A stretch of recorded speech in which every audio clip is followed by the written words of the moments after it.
Today, we're gonna upgrade the suspension on my truck the way it should have came from the factory.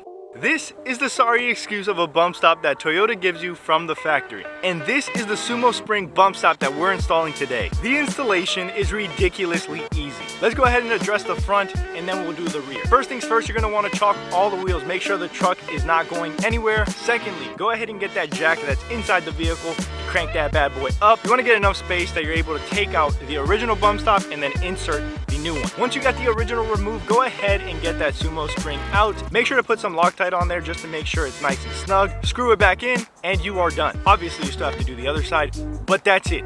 Now for the rear. Chalk the wheels, lift the truck. You are gonna have to remove these 4 bolts. Go ahead and remove that sorry excuse of a bump stop. Insert the absolute behemoth of a SumoSpring and then reinsert everything.